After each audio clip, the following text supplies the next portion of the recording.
नमस्कार, श्रीमती मोरी देवी तापड़िया कन्या महाविद्यालय जसवंतगढ़ के इस YouTube चैनल पर मैं प्रवक्ता हनुमान शर्मा आपका स्वागत करता हूं, अभिनंदन करता हूं। प्यारे विद्यार्थियों, BA द्वितीय वर्ष के पाठ्यक्रम में आपका जो प्रथम प्रश्न पत्र है रीतिकालीन काव्य, उसके अंतर्गत हम बिहारी सतसई में संकलित बिहारी जी के दोहे हैं उनकी व्याख्या पढ़ रहे थे। तो प्यारे विद्यार्थियों, कल तक हमने यानी पिछले वीडियो में हमने 34 नंबर की जो दोहे हैं वहाँ तक हमने व्याख्या कर ली थी। आज 35, 36, 37, 38 और 39 जो क्रम से दोहे हैं उनकी व्याख्या हम करेंगे। तो प्यारे विद्यार्थियों, पहला दोहा है वो आप इनका वाचन करेंगे। देखिए, घरु घरु डोलत दीन हवे, जनु जनु जाचत जाय, दिए लोभ चश्मा चखनु, लघु पुनि बड़ो लखाय, बिहारी लघु पुनि बड़ो लखाय। तो इस पद में देखिए, ये हुआ इसका वाचन।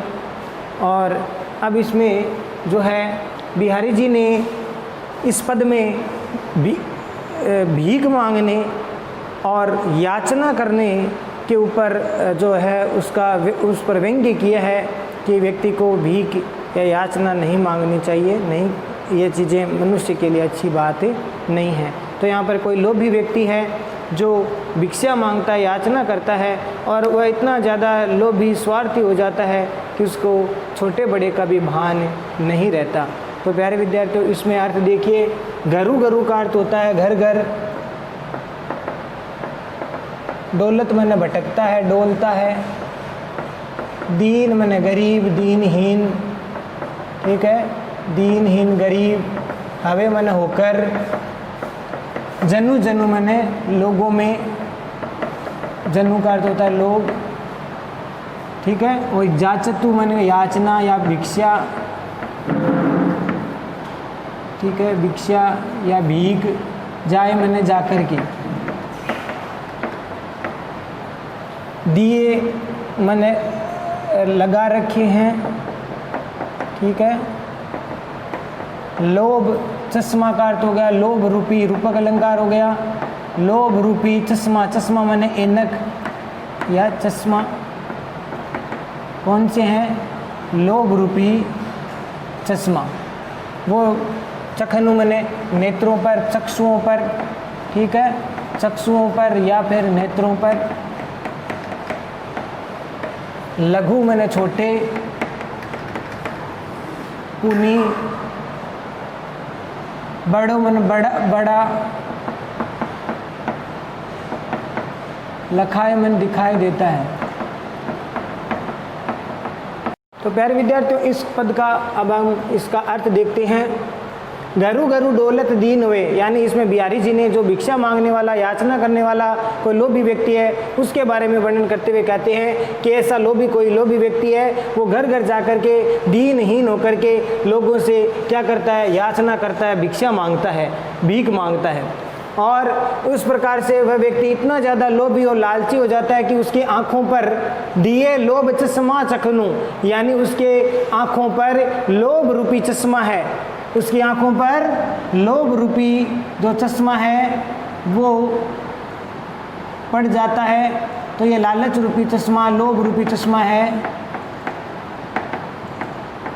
ऐनक है, वो उसके आंखों में पड़ जाता है। तो उसके फलस्वरूप क्या होता है, उसको लघु पुनि बड़ो लखाए, यानी छोटे और साधारण लोग भी उसको बड़े ही दिखाई देने लग जाते हैं। कहने का तात्पर्य, जब चश्मा या ऐनक धारण करते हैं तो छोटी चीज़ भी हमें कैसी महसूस होती है, बड़ी दिखाई देती है, ठीक है। तो ऐसा इसमें भाव व्यक्त हुआ है। बिहारी जी ये कहना चाहते हैं कि जो याचक जो लोग हैं, भिखारी लोग हैं, वो इतने ज़्यादा स्वार्थी और लोभ के कारण जो है साधारण छोटे से लोगों को भी बड़ा समझने लग जाते हैं, क्योंकि उनके आँखों पर लोभ रूपी चश्मा चिपका हुआ रहता है, लोभ रूपी चश्मा चढ़ा हुआ रहता है। इस कारण से वो ये फर्क महसूस नहीं कर पाते हैं कि कौन धनवान है, कौन गरीब है, वह सभी को समान समझने लग जाते हैं, यानी छोटे साधारण लोग को भी ऐसा सोचते हैं कि ये भी मुझे कुछ न कुछ दे देगा।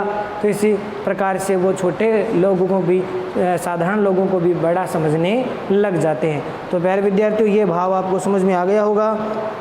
और इसके साथ जो है, इसमें अगर अलंकारों की बात करें प्यारे विद्यार्थियों, तो इसमें अलंकार है आपके पुनरुक्ति प्रकाश, क्योंकि जनु जनु और धरु गरु शब्द आया है तो यहाँ पर पुनरुक्ति प्रकाश अलंकार है। गरु गरु है, जनु जनु है, तो यहाँ पर पुनरुक्ति प्रकाश अलंकार आया है। और साथ साथ में आपके अनुप्रास अलंकार भी है, और लोभ रूपी चश्मा है तो रूपक अलंकार भी इसमें आया है। लोभ रूपी जो चश्मा है इसमें बताया गया, तो वो हो गया रूपक अलंकार। तो इस प्रकार से अलंकारों में आया है। इसके साथ साथ आपके काव्यलिंग अलंकार भी है, अर्थांतरन्यास अलंकार भी इसके अंदर आया हुआ है। तो ये भी आप लिख सकते हैं, अर्थांतरन्यास अलंकार है और आपके काव्यलिंग अलंकार भी इसके अंदर आया हुआ है।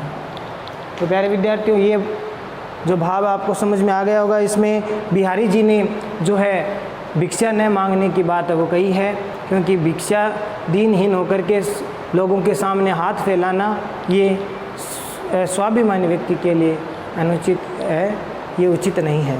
तो इसलिए बिहारी जी ने यहाँ पर भिक्षा न मांगने की बात कही है। और अगला जो पद देखिए, आवत जात न जानिय तू तेजहि तजि सियरानु गरह जवाई लो घट्यो खरो पूस दिन मानु बिहारी खरो पूस दिन मानु। अब इस पद में देखिए प्यारे विद्यार्थियों, आवत जात मैंने आते जाते, आवत जात मैंने आते जाते, न मैंने नहीं, जानिए तो मैंने पता चलता है, यानी जाना पता चलता है या जानते हैं। तेज ही मैंने प्रकाश, उष्णता, तेज उष्णता, तजी मैंने त्यागना या छोड़ना, सियरानु का अर्थ होता है सर्दी, सर्दियों में, ठीक है। यहाँ पर ये हो गया सर्दियों में, सर्दी की सर्द ऋतु में, सर्दी की ऋतु में।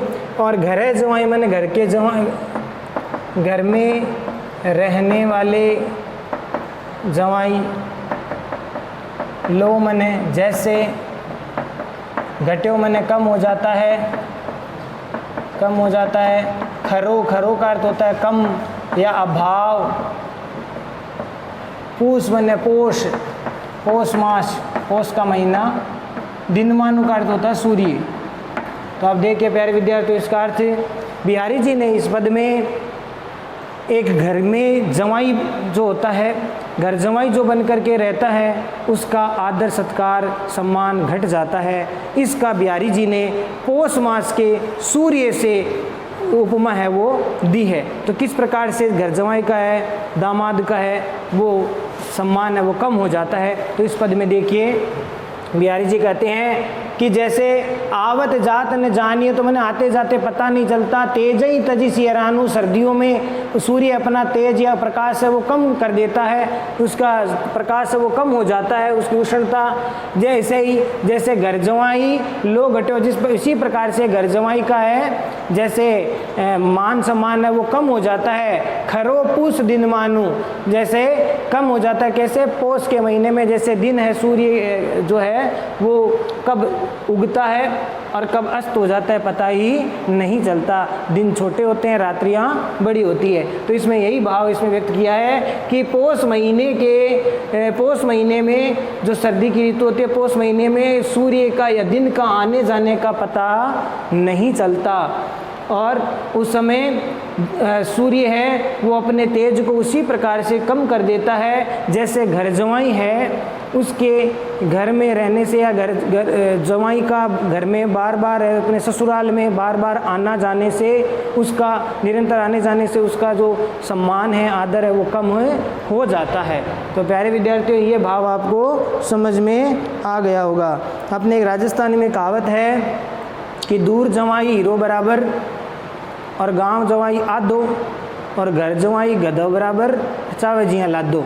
तो ये अपने राजस्थानी में बात है, वो एक पंक्ति कहते हैं कि इसमें कहावत है। तो ये इसका भाव है, वो आपको समझ में आ गया होगा इसमें क्या कहना चाहते हैं। और इसके साथ इसमें जो अलंकारों की बात करें तो अनुप्रास है, श्लेष और उपमा अलंकार का प्रयोग इसमें सुंदर प्रयोग किया गया है। अनुप्रास है, उपमा है और श्लेष अलंकार का प्रयोग इसमें किया गया है।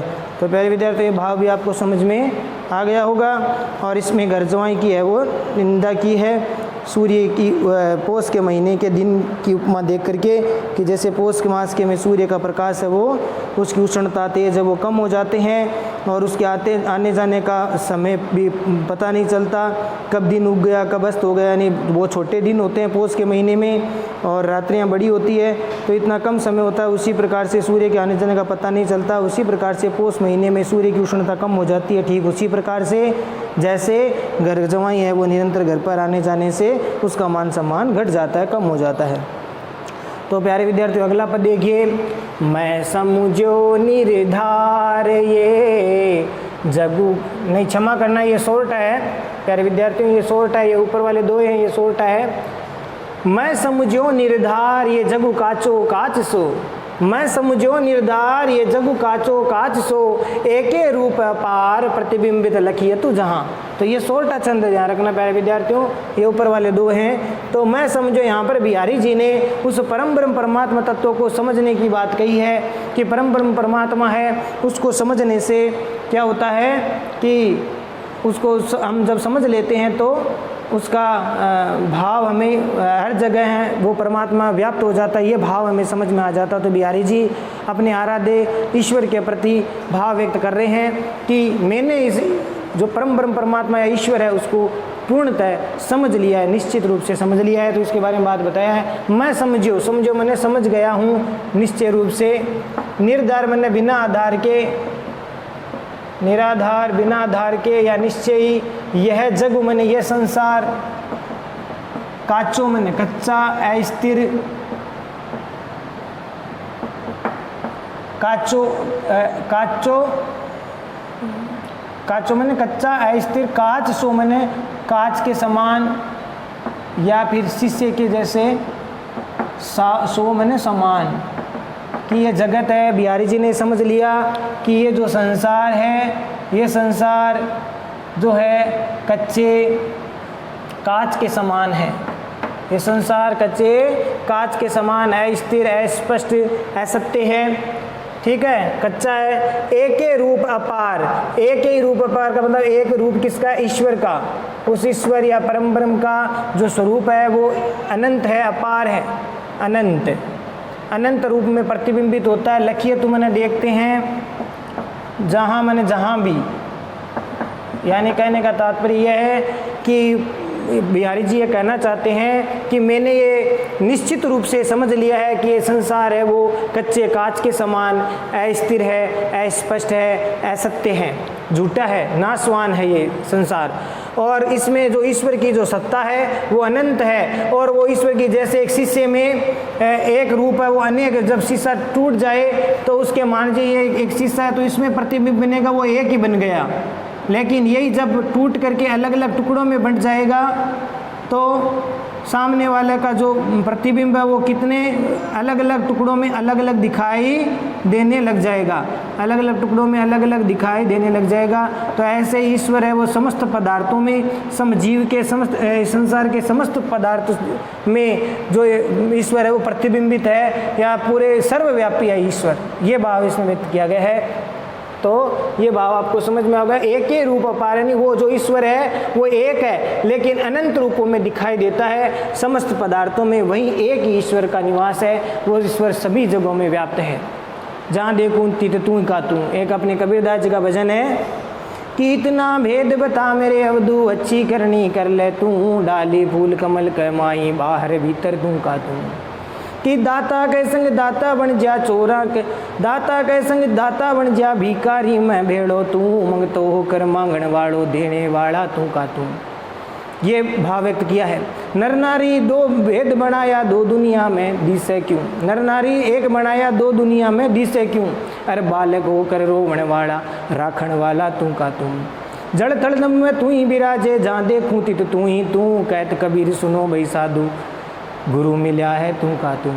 तो वो समस्त जगत में व्याप्त है। तू का तू का मतलब परमात्मा समस्त जगत में व्याप्त है। तो यही भाव इसमें बिहारी जी ने व्यक्त किया है। आशा करता हूँ ये भाव आपको समझ में आ गया होगा। अगला पद देखिए, अगले पद में देखिए इसमें लिखा है जो है अलंकारों की बात करें इस पद में तो आपके उपमा अलंकार है, प्रमाण अलंकार भी है। इसमें आप उपमा अलंकार है और प्रमाण अलंकार, प्रमाण दिया है तो प्रमाण अलंकार भी इसके अंदर आता है। अगला देखिए और भाषा की बात करें, ये छोटा छंद है। भाषा तो आपकी ब्रज भाषा है। दो छंद की बात करें तो ये छोटा है, ध्यान रखना ये अलग आ गया। और बिहारी जी ने ईश्वर की सर्वव्यापकता का इसमें वर्णन है वो किया है। अब अगला देखिए, बड़े नहुजे गुनुनु बिनु बिरद बड़ाई पाए। कहत दतूरे सो कनकू, गहनो गड्यो न जाए बिहारी, गहनो गड्यो न जाए। तो इस पद में देखिए प्यारे विद्यार्थियों, बड़े न हुजे, हुजे मन होंगे, न मन नहीं, गुणनु मन गुण बिना, गुणे बिनु मन बिना, विरद बढ़ाई मन यशोगान, बढ़ाई प्रशंसा, पाई मन पाकर के, कहत मन कहते हैं, धतूरे मन धतूरे को, सो मने को, कनक मने कनकू, कनकू का अर्थ होता है सोना, कनक मने धतूरा। दो अर्थ हो गए, कनक कनक कनक ते सोगुनी मादकता अधिकाय, ये पाए बोराए जगू पाए, खाए बोराए जगू पाए बोराए। तो ऐसा भी एक दो है आपके। तो इसमें धतूरा और कनक मने सोना भी होता है। तो दो अर्थ है इसके। गहनों मने आभूषण, गहना आभूषण, गढ़्यो मने गढ़ा, गढ़्यो मने गढ़ा हुआ या फिर बनाया हुआ, न मने नहीं, जाए मने जाता है। बिहारी जी ने इसमें कहा है कि केवल जो है मनुष्य के नाम से संसार में प्रसिद्धि नहीं मिलती, अपितु उसके गुण और उसके कार्यों से प्रसिद्धि मिलती है। तो यही भाव इसमें व्यक्त किया है। बिहारी जी कहते हैं कि बड़े न हुजे गुणुन बिन, बिनु बिरद बढ़ाई पाए, यानी मनुष्य है वो अपने गुणों के बिना कभी भी बड़ा नहीं हो सकता। उसको गुण चाहिए, गुणों के अभाव में मनुष्य बड़ा नहीं हो सकता। बिरद बढ़ाई पाए, चाहे भले उसकी कितनी बड़ी यशोगान यश गाथा बड़ाई प्रशंसा वो होती रहे, प्राप्त करे, लेकिन वह बड़ा व्यक्ति नहीं बन सकता। जैसे उदाहरण दिया, जैसे कि धतूरे को सब लोग कनक कहते हैं, धतूरे को कनक कहा जाता है, लेकिन उससे आभूषण गढ़े नहीं जाते, आभूषण नहीं बनाए जा सकते, गहने नहीं बनाए जा सकते। गहने तो केवल सोने से ही, कनकू मने सोने से ही बनाए जा सकते हैं, कनकू मने धतूरे से कभी गहने नहीं बनाए जा सकते। तो प्यारे विद्यार्थी ये भाव भी आपको समझ में आ गया, बहुत इंपॉर्टेंट है, ठीक है ना।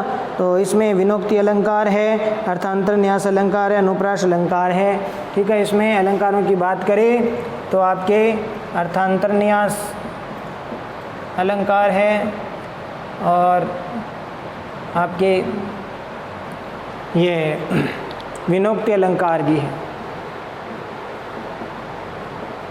अनुप्रास सब में आप लिख देना। ब्रज भाषा का प्रयोग किया गया है, दो वा छंद का प्रयोग है इसमें किया गया है। गिरी, तो ये भाव आपको समझ में आ गया होगा। तो इसमें कहने का तात्पर्य है कि आदमी की प्रसिद्धि उसके कर्म से, उसके गुणों से होती है, केवल नाम से उसकी प्रसिद्धि नहीं हो सकती। ये भाव बिहारी जी ने व्यक्त किया है। अगला पद देखिए, गिरी ते ऊंचे रसिक मन, बूढ़े जहाँ हजारू, वह सदा पशु नरैन को, प्रेम पयो दीपगारु बिहारी, प्रेम पयोधि पगारू। देखिए इसमें बिहारी जी ने कहा है भगवान की जो भक्ति है, जो सच्चा भक्त होता है वो अपनी भक्ति का या ईश्वर का जो आस्वाद करता है, रसास्वादन करता है, आनंद की अनुभूति करता है, वह व्यक्ति उस ईश्वर में पूरी तरह से डूबता है तो वो आनंद की प्राप्ति करता है। लेकिन जो रसिक नहीं है, अरसिक है, जिसके हृदय में परमात्मा के लिए इस प्रकार का भाव नहीं है, वो व्यक्ति मनुष्य रूप में पशु है। मनुष्य होते हुए भी मनुष्य रूपी पशु को कभी प्रेम रूपी सागर है वो खाई के समान ही नजर आता है। और जो सच्चे भक्त होते हैं, आनंद लेने वाले होते हैं, वो इस प्रेम को अथाह सागर के समान मानते हैं। ईश्वर की भक्ति है वो अथाह सागर के समान है। लेकिन जो इस भाव से रहित है उसके लिए ये जो है खाई के, छोटी खाई के समान है, ये भाव इसमें व्यक्त किया है। तो प्यारे विद्यार्थियों इसका अर्थ देखिए, गिरी ते मने पहाड़ से, पर्वत से, ते मन से, ऊंचे मन ऊंचे, रसिक मन का मतलब ईश्वर भक्त, ईश्वर भक्ति में मग्न आनंदित भक्त, मन बूढ़े, बूढ़े मन डूबे, मग्न, जहाँ हजारों, हजारों का मतलब हजार या अनंत यहाँ पर भाव व्यक्त हुए हैं। और बहे मैंने बहता है, सदा मैंने सदैव, पशु नर मैंने मनुष्य रूपी पशु, मनुष्य रूपी पशु को प्रेम पयोधि यानी प्रेम रूपी सागर में, प्रेम सागर में, पगारू मैंने खाई। अब देखिए प्यारे विद्यार्थी इसका अर्थ बिहारी जी कहना चाहते हैं कि जिनका मन रसिक है, ईश्वर भक्ति में मग्न है, ईश्वर भक्ति में डूबे रहना चाहता है, ऐसे रसिक मन अपने पर्वत के समान विशाल हृदय या मन को लेकर के जो अपने ईश्वर की आराधना में हजार बार डूबते रहते हैं, ऐसे लोग जो डूबे हुए रहते हैं वही ईश्वर का साक्षात्कार कर पाते हैं, ईश्वर की भक्ति वो पूर्ण रूप से कर पाते हैं। लेकिन वह सदा और उसी प्रकार जो इस भाव से रहित होते हैं उनके लिए ये जो प्रेम रूपी ईश्वर, प्रेम रूपी जो सागर है, ईश्वर प्रेम रूपी जो सागर है, वह उसके लिए जो इस भाव से रहित जो अरसिक है उसके लिए ये प्रेम रूपी सागर खाई के समान महसूस होता है। यानी जो मनुष्य रूपी पशु है जिसमें इस प्रकार का भाव नहीं है भगवान की भक्ति का, उसके लिए ये अथाह ईश्वर का प्रेम रूपी सागर किसके समान है? एक छोटी सी खाई के समान है। उसको खाई जितना ही आनंद उसको लगता है, लेकिन जो सच्चे जो भक्त होते हैं उनके लिए ये ईश्वर रूपी भक्ति जो है, भक्ति रूप ईश्वर की जो भक्ति रूपी है ये सागर के समान है, अथाह सागर के समान है। और जिसमें जो रसिक भक्त है वो जितना अधिक डूबता है उसको उतना अधिक आनंद की अनुभूति होती है। तो प्यारे विद्यार्थियों ये भाव भी आपको समझ में आ गया होगा। इसमें यही बात कही गई है, यानी भगवान की जिस भक्ति यानी जो प्रेम रूपी अथाह सागर है उसमें पर्वतों से भी जो विशाल हृदय वाले जो हजारों रसिक जन है यानी जो भगवान के भक्त है वो मग्न हो जाते हैं। और वहीं प्रेम रूपी सागर है जो मनुष्य पशु रूपी है, ऐसे व्यक्ति के लिए वो साधारण सी खाई के समान है महसूस होता है उसको। तो वह भगवान का अनंत प्रेम रूपी सागर है वो एक छोटी सी खाई के समान उसको लगता है। और इस प्रकार से यहाँ भाव व्यक्त किया। अनुप्रास, रूपक और ये विषम अलंकार का प्रयोग किया गया है। अनुप्रास अलंकार है और रूपक अलंकार है और साथ ही साथ आपके विषम अलंकार का प्रयोग भी इसमें किया गया है। भाषा ब्रज है, दोहा छंद है और इसमें यहाँ पर प्रेम की जो पयोधि है वो कवि ने प्रेम रूपी पयोधि का मतलब ही है भगवान की भक्ति रूपी जो अथाह सागर है उससे लिया गया है। और रसिक हृदय ही भगवान की प्राप्ति कर सकता है और जो पशु हृदय वाले होते हैं वो भगवान की प्राप्ति नहीं कर सकते। जो भावुक होता है वही भगवान की भक्ति प्राप्त कर सकता है। तो प्यारे विद्यार्थियों आशा करता हूँ ये बिहारी जी का ये जो पद हैं आपको समझ में आ गए होंगे। आज के लिए बस इतना ही। प्यारे विद्यार्थियों अगले वीडियो में हम बिहारी जी के शेष दोहों को लेकर के फिर हाजिर होंगे। तब तक के लिए बहुत बहुत धन्यवाद। चैनल को ज़्यादा से ज़्यादा लाइक, शेयर और सब्सक्राइब करते रहो। जय भारत, जय हिंदी।